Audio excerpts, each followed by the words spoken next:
Okay guys, so I know that last time, on the last video that was published last Sunday,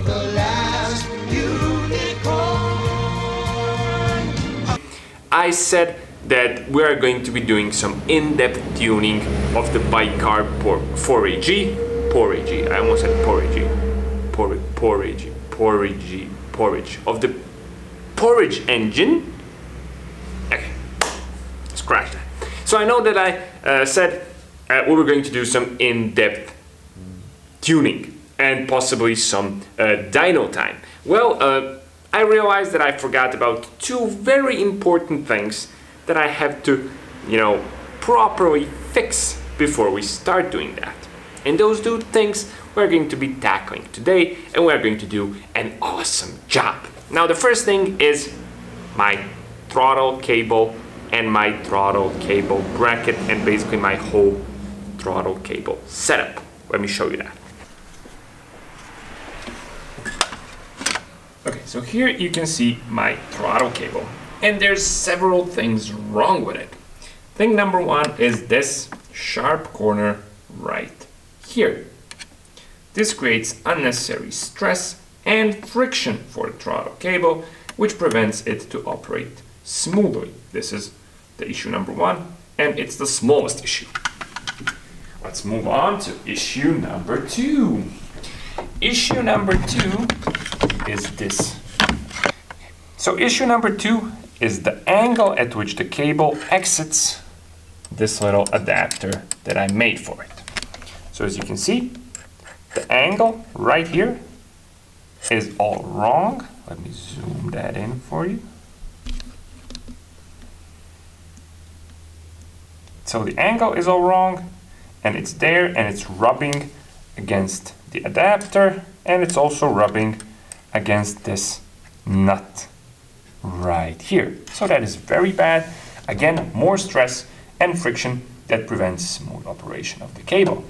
And issue number three with the cable is this.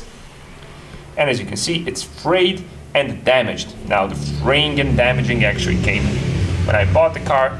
So this is a very bad throttle cable, and this whole setup needs to go. Now the drawbacks of this whole setup were already pointed to me by a smart and friendly subscriber. And what I have to say is that I know this isn't a perfect setup, and I never intended it to be a long-term solution. It was something I made to have the car started and be able to drive it and register it and so on and so forth. But last time when I drove the car in the video, I realized that this is very, very much unsafe, because I had a moment off camera when the throttle cable got really stuck at very high RPM. Luckily, I was on a very long straight stretch of road, and I was able to shift into neutral and bash basically the throttle pedal a few times to get the cable to snap back from the position in which it was stuck. And this was a very, very nasty moment that revealed to me just how unsafe this setup is, and how stupid it will be to proceed with, aggressive driving and tuning and so on and so forth, with this thing, which could eventually lead me being stuck, in a crumpled 80s sports car, which is something that nobody wants. So this thing needs to go. And what we're going to do today is that I'm going to remove the carburetors, and we're going to redesign the throttle cable bracket. And that's this thing. We're going to remove it from the carbs. Luckily, it's removable. It's held in by 2 bolts. We're going to redesign it, and we're going to make a new one on our CNC, which makes this video completely useless for DIY car enthusiasts, because of course not everybody has a CNC in their garage. But the thing I'm going to make it available for sale, and I'm going to make it affordable, so anyone out there who has a AW11 with a 4AG in it and CBR 600 F4 bike carbs can make use of that part, which is, I think, including me, 4, maybe 5 people in the world. But speaking about that, and since we're in the engine bay, I want to say, if you need something else made custom on the CNC, don't be afraid to hit me up. I really love making custom CNC stuff. I already made some CNC stuff, custom stuff for people around the world. Here's something I made for my really good friend Jimmy from Denmark. I made him a adapter plate for RB25 coils for his 4AG. It turned out awesome. He's using it. So I also made something custom for myself. Here is my Ford coil pack. Now this is really hard to record because it's located in a weird spot. Anyway, my Ford coil pack used to be right there where those two bolt holes are, which is the location of the stock 4AG ignition coil. However, that was a bad location. This one is much better. It's the location where the stock distributor used to be, and it creates much less stress for the spark plug wires because now everything vibrates together. The ignition coil vibrates together with the engine, and of course the Ford coil pack couldn't fit in there normally. So I made this little adapter plate, drew it, designed it, made it on the CNC, and bolted it up right there. I also made this little heat shield, which is also kind of cool. Looks like a turbo. If you wouldn't know, I could fool somebody who doesn't know much about cars that I have a turbo. So it looks like, okay, but I wanted a big heat shield, a thick one that prevents, you know, the coil pack from basically melting. So I made that too. And if you need something, basically anything custom, I would love to make that. And because I live in a low standard country in the Balkans, my prices are cheaper than in the UK, USA, Australia. If you were to ask someone somewhere in one of these countries to make something custom, you know, design, prototype, produce for you, I'm a lot cheaper, and you can say it was made by a YouTuber in the Balkans. I mean, how exotic is that? So, custom stuff available. Throttle cable needs to go. Two things. Third thing for today is we cannot proceed with bicarb tuning because of this. So that right there, crap. Why did I buy a mid-engine car? It's impossible to record anything nice. So that right there, I'm just gonna edit in this arrow. So that right there is my wideband O2 sensor. And as you can see, it's in the exhaust manifold, and that was the position of the stock EGR piping. And luckily enough, the EGR bolt, banjo bolt, I think, had the same thread as the wideband O2 sensor. So it was a quick, easy solution for me to just bolt in the sensor in there and get a reference reading, you know, to basically know what is going on with the engine. But it's not a perfect position because it's basically just picking up exhaust gases from the fourth cylinder, you know, the fourth in the fourth exhaust runner, and it's just telling me what the carburetor number 4 is doing. And that's okay to get a basic idea what's happening with the engine, you know, when you start it up first and drive it around a bit.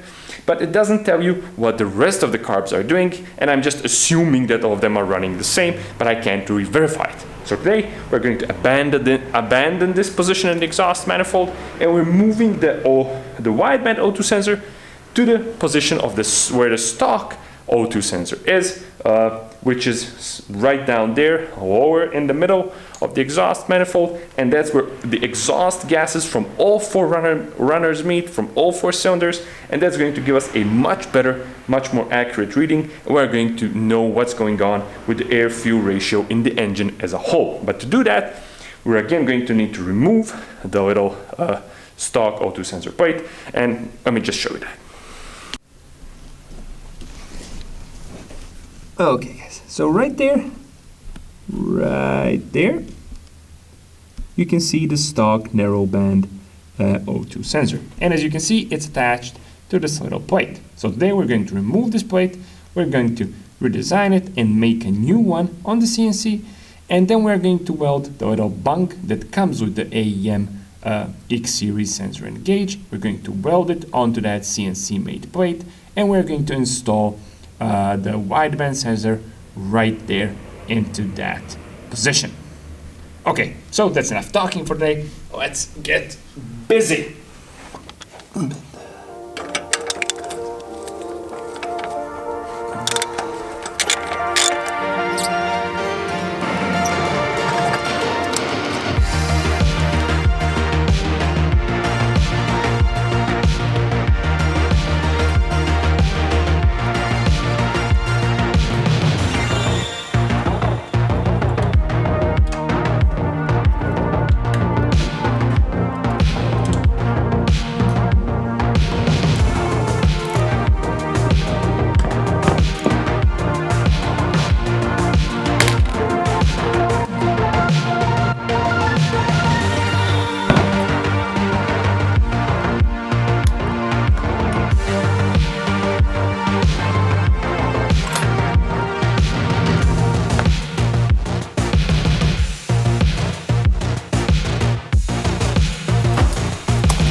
Okay, so that's the CAD CAM drawing part in Fusion 360 done. And next we're going to the CNC itself and physically making these parts. But before that, as you might have noticed, I like snacks. I know it's not a healthy thing, but I don't smoke, I don't gamble, I don't drink too much, so at least I can enjoy some snacks occasionally. And I want to show you something really special today, a really special snack, and that's this. You probably have never seen it, never heard about it, but that's okay, because it hasn't hit the world yet.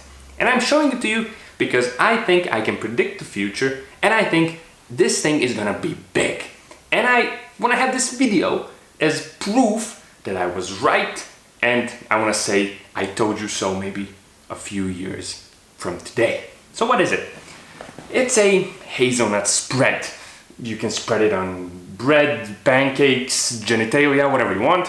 It's a spread, and you might be mistaken to think that it's just another knockoff of this. You probably have seen and or eaten this if you live on planet Earth. Well, compared to this can go suck it. Because let's just go through some stats. This has 13% hazelnuts. This has 30% hazelnuts. You are indirectly killing baby orangutans by eating this because it has palm oil. This doesn't have palm oil. And here's the awesome thing. It's made in my super tiny, irrelevant little country in the Balkans, in Bosnia and Herzegovina, in a city called Velika Kladuša. So I want all of us to pronounce it now. Let's go. 3, 2, 1. Velika Kladuša. And all the Americans go, Velika Kladuša. Okay, so forget that.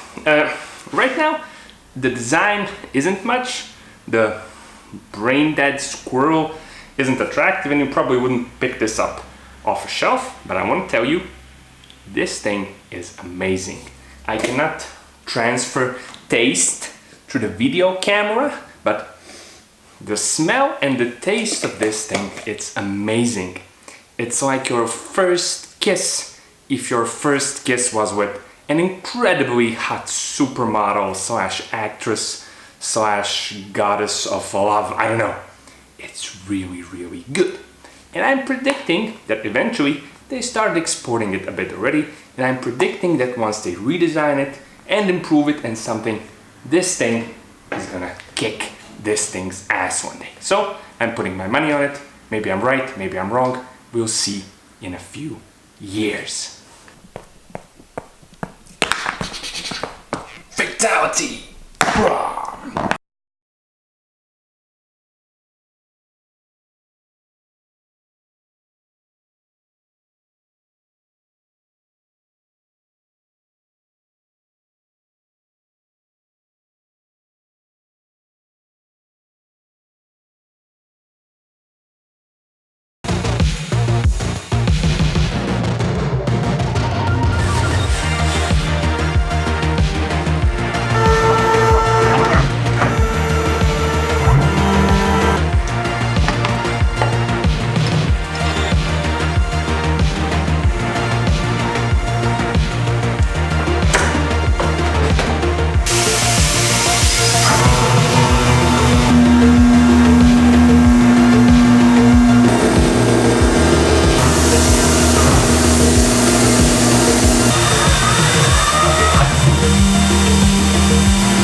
Okay guys, so the throttle cable bracket looks pretty good.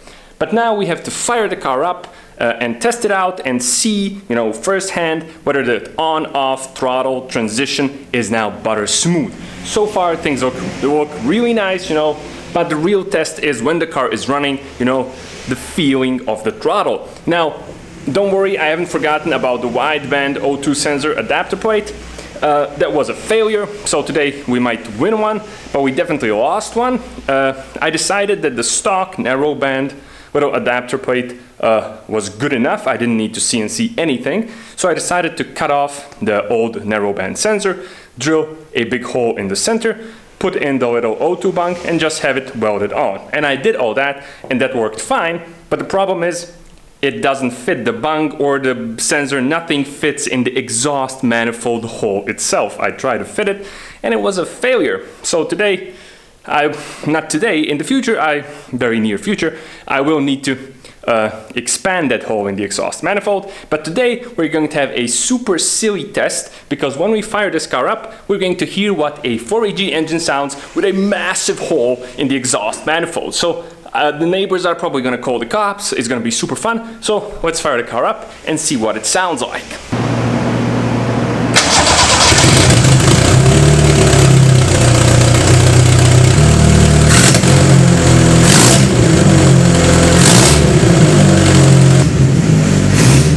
Okay guys, I don't know if you can hear me. You probably can. But the throttle is awesome now. I just gotta touch, just slightly touch, just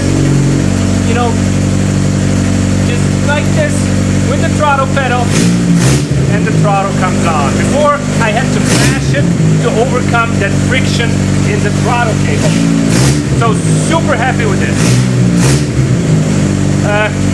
We also answered another question.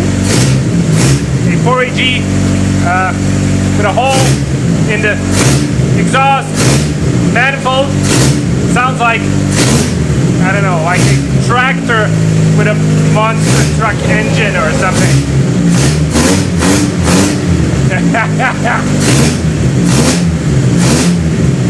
Sounds like it has a digestion problem.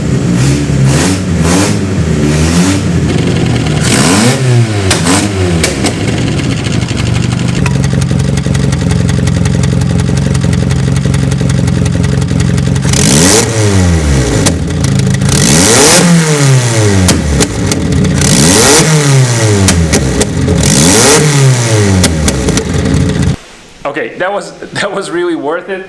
I'm super happy the wideband sensor adapter plate failed, because if it hadn't failed, then we wouldn't have the opportunity to see those flames coming out the exhaust manifold hole of the bicarb 4AG. So a fun day today, a very long one, but I wanted to show you, I wanted to record all of this and make this another long video, because I wanted you to see basically the whole creative process and the amount of effort that sometimes goes into making a project car run okay and be enjoyable. And you're actually never done. But I mean, that's the whole fun, the fun part of it. The fun is in the journey, not in the goal. And when it comes to project cars, the journey never stops. So today we went from, realizing what we need, to measuring, to designing, to prototyping, to installing, and then to running a part for the bicarb 4AG. So if you need one of the throttle cable brackets for your bicarb 4AG conversions, head over to my site, the link is in the description, and you can pick it up for super cheap, for $35 shipped to wherever you are in the world, because I want to help out my bicarb 4AG guys. The ones I installed on my bicarbs has a few blemishes. It isn't perfect. The ones I made for you guys are much nicer. So I guess that's pretty much it for today. I want to finally end this video, so let's not make it 2 hours. I have no idea how much it's going to be when I start editing. Oh my god, shut up. Okay, so yeah, thanks a lot for watching. Don't forget to share, like, comment, and subscribe, and I'll be seeing you soon with more fun, useful, awesome, amazing, informative, and everything else stuff on the D4A channel.